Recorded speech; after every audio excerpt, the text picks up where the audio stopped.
a little bit pathetic. There's too much water in the pond. That will improve eventually. And this is the water course, and you can see the water. The sound is absolutely fantastic.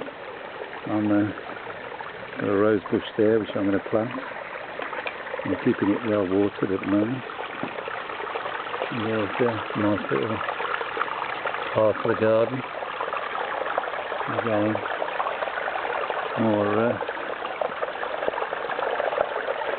keeping all my pots in there at the moment.